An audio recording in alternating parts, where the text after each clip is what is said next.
Hi everyone. So it's day 4 of my skin cancer treatment. I'm not going to get into too much detail about what kind of treatment I do or what kind of skin cancer that I have, because I don't want this video to be used for someone else taking care of their skin cancer. I want you to definitely go and see your own dermatologist, your own surgeon, and really get your skin checked out.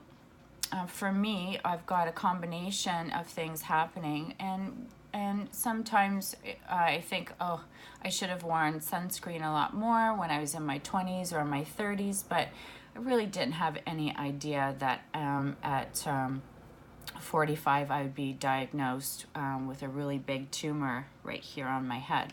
This was the first one that was diagnosed in 2009.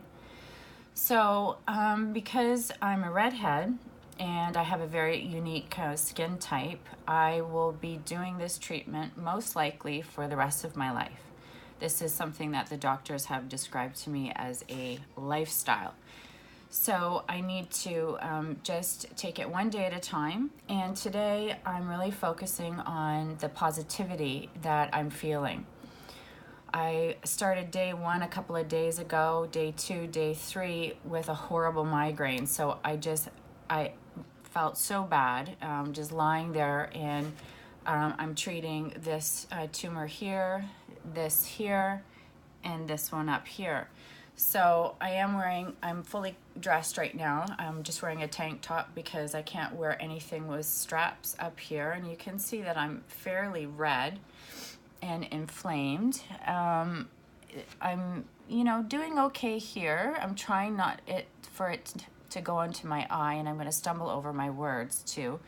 And I'm trying to avoid it in my mouth area, which means I'm washing my hands every 30 minutes or so, because you just don't realize how often you touch your face when you're not supposed to touch your face.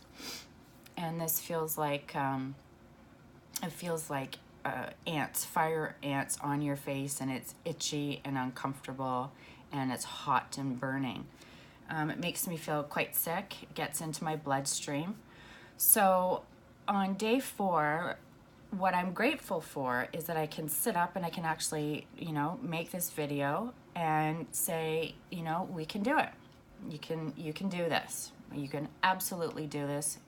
And you're allowed to whine when you have a disease that is so awful, and sometimes we're not really that sensitive to our neighbors that are going through their own difficulties, whether it be financial, whether it be addiction, mental illness, or mental health issues. It doesn't have to be something that is just so incredibly visible like my cancer is. The one thing that I would complain about is how very visible my cancer is. I started talking about it on Facebook because a lot of people just think that, I'm contagious. I have some sort of, yucky skin disease, that I'm all blistered, and they really shy away from me in public. And so I decided to talk about it so that people would know that it's just cancer, it's not contagious, and they can't get it.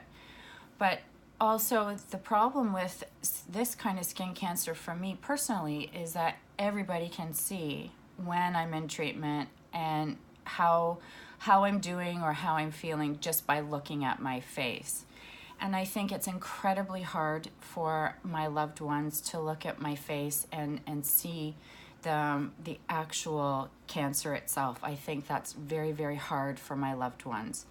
It's not so hard for me because I know it's there, and I've had 7 surgeries up here. I've treated this part of my face, and you can see the scar right there from one of my last treatments. And I've treated this area just back in November, and I didn't treat it long enough, obviously, because it's still there and it's growing like crazy. But today, I'm grateful because my space is all nice and clean. I'm caught up on the laundry. I love that. I just love being caught up in laundry. I'm just so weird that way. I feel like very hopeful because I know that I did this treatment while having a migraine, and I am already on the 4th day, so yay, go me.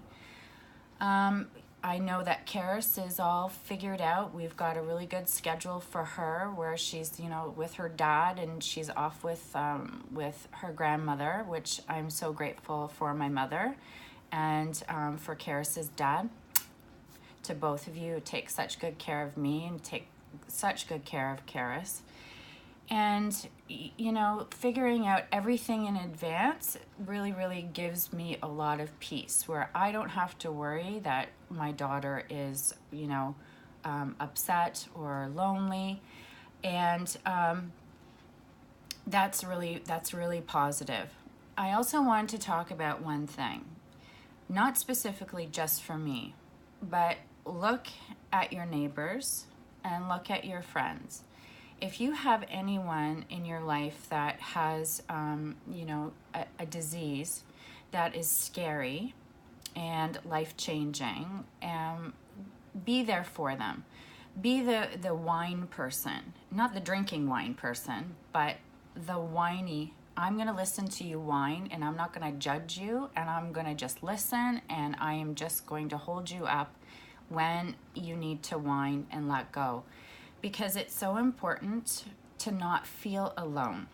Because I think with cancer, I feel really alone because there's just me doing this and treating this and me withdrawing from the world a bit.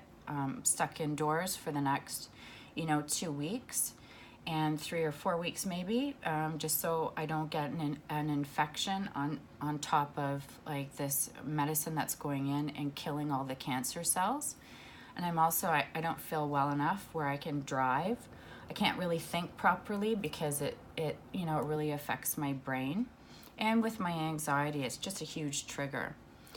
So I'm staying positive because I feel pretty good today. I feel really quite proud of myself that I kicked this 3 days with a migraine, and I kept putting on the medicine, and I didn't stop, and I was able to go through it.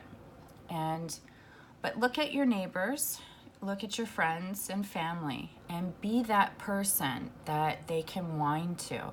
Because having someone to just listen to you whine and bitch and complain just privately, it's really, really helpful. Because for me, I can really phone my mom, FaceTime my mom and say, this is how I'm feeling today, and I'm just going to give you 5 minutes of my gripe, and then I'll move on. But once it's off my chest, I don't feel as alone. I feel completely supported, and I know that I'm very, very lucky. I have a very big, strong, Stark squad behind me. My kids are extremely loving, and I know that I'm very, very lucky.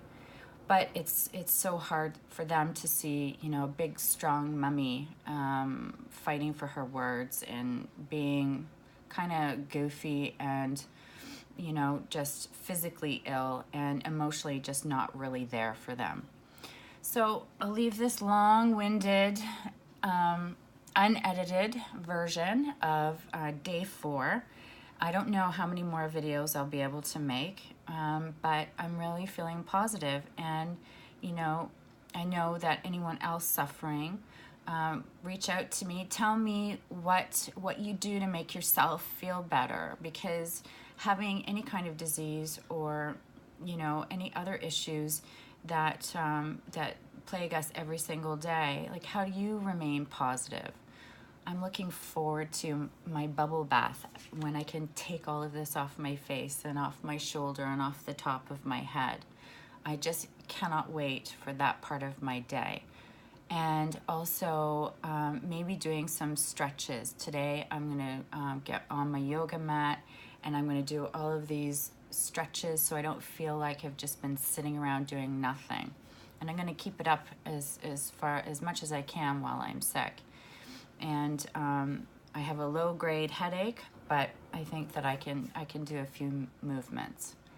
Anyway, I'm going to sign off, and thanks for listening. If you're interested in following with me on my journey, My face is going to get significantly puffier, maybe not pleasant. So if you don't have, you know, if you don't like looking at big scabs, probably don't want to watch my next couple of videos. But anyway, here's to everyone who is going through something, whether it's private or very public. I am so proud of you. I'm grateful to know you. I know a lot of you. And keep going and reach out to someone, talk to people. Be open and honest about how you're feeling, and really invite good people into your life, because it's important. Don't be alone. Don't feel alone. And we can get through this together. See you soon.